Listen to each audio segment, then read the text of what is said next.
C'est une joie pour moi de vous retrouver encore de nouveau sur ces plateaux. Mesdames et messieurs, bonjour et bienvenue à ces bulletins d'information le 9h30.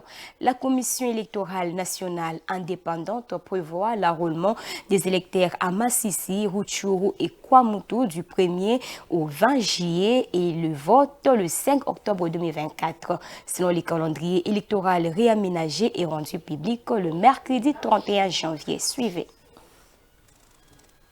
La Commission électorale nationale indépendante CENI a publié par sa décision numéro 006-CENI-AP-2024 du 25 janvier 2024 le calendrier réaménagé du processus électoral 2022-2027 relatif aux élections présidentielles, législatives, provinciales, urbaines, municipales et locales rendues publiques précédemment par la décision numéro 044-CENI-AP-2022 du 26 novembre 2022. Dans ces nouveaux calendriers réaménagés, la Commission électorale nationale indépendante a prévu du 1er juillet au 20 juillet 2024 l'identification et l'enrôlement des électeurs dans les territoires de Massissi et Rutshuru dans la province du Nord Kivu et à Kwamut dans la province de Mai-Ndombe. Après l'étape de l'identification et de l'enrôlement des électeurs, la convocation de l'électorat interviendra le 18 juillet 2024. Du 19 juillet 2024 au 7 août 2024, c'est l'ouverture des bureaux de traitement des candidatures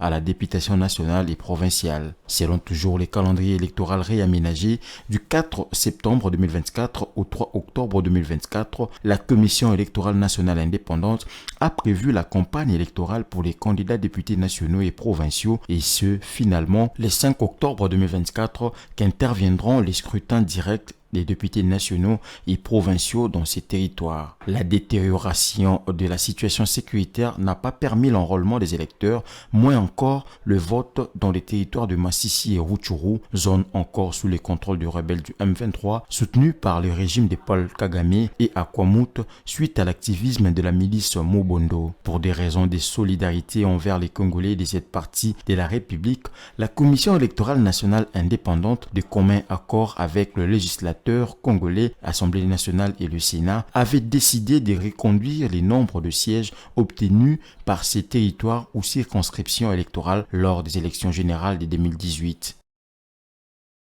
Parlons santé à présent. Au total, 160 cas de personnes touchées par l'épidémie de choléra, dont 16 décès ont été enregistrés dans différentes zones de santé de la province du Haut-Katanga. Cette situation inquiétante a poussé le ministre provincial de la Santé à prendre des mesures quant à ce. Suivez.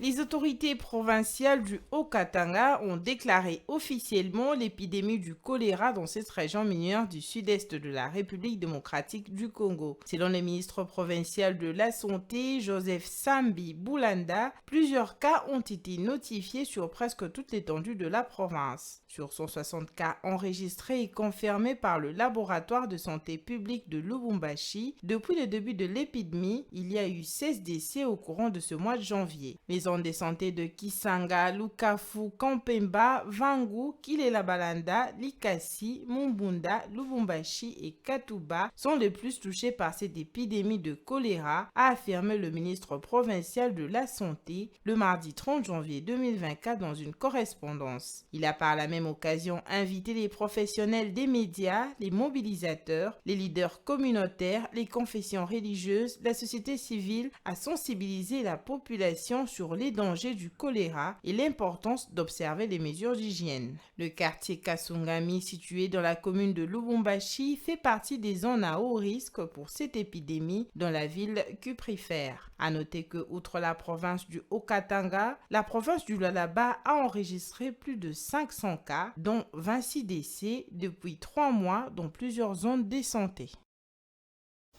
Et pour finir, toujours en santé, rentrée syndicale ce jeudi 31 janvier de la coordination nationale des 3 syndicats des infirmiers, notamment la Solsico, INIC et la DICICO. Les personnes soignantes ont retracé les bilans syndicaux des activités de l'année 2024 en projetant l'année 2023, allais-je dire, en projetant l'année 2024 qui comporte plusieurs défis. La cérémonie s'est déroulée à l'Institut national pilote de l'enseignant des sciences et des santé INPESS. Jocelyne Massiala, évitez Panzo pour plus de détails.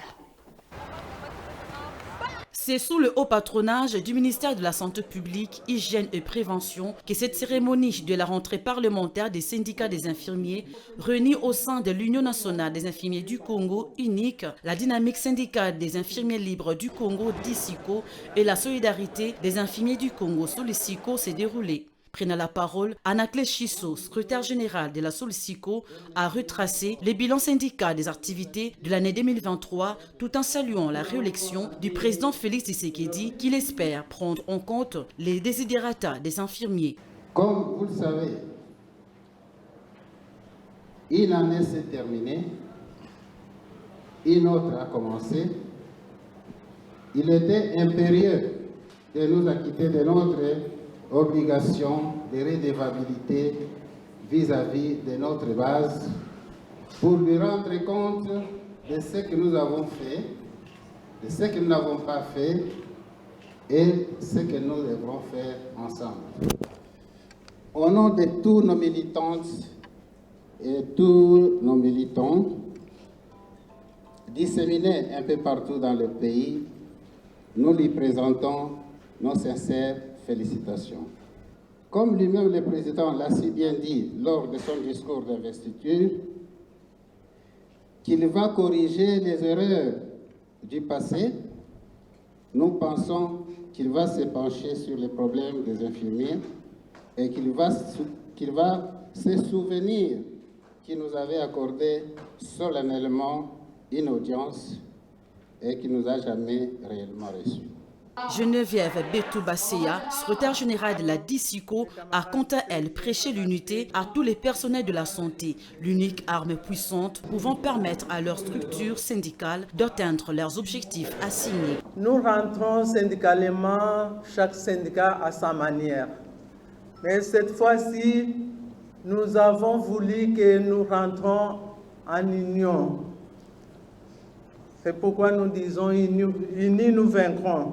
La cérémonie s'est poursuivie par la remise de brevets de mérite aux membres du gouvernement pour s'être investis afin de trouver des solutions idoines aux problèmes des infirmiers. Un acte qui n'a pas laissé indifférent la représentante du ministre de la Santé publique qui a réitéré la détermination du ministre de tutelle, celle d'accompagner les infirmiers dans leur lutte. Mesdames et messieurs, nous voudrons à ce titre vous signifier que notre présence en ces lieux est loin d'être protocolaire. Il s'agit de la manifestation la plus éclatante de l'engagement de notre pays.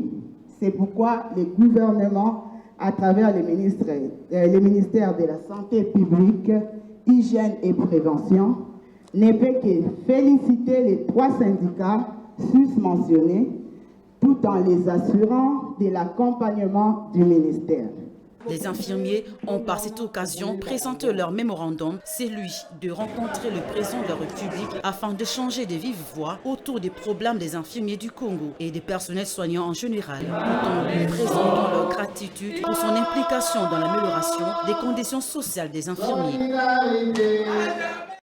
C'était le 9h30, mesdames et messieurs. Merci de nous avoir suivis et bonne continuité des programmes sur votre chaîne Mandiko Télévision.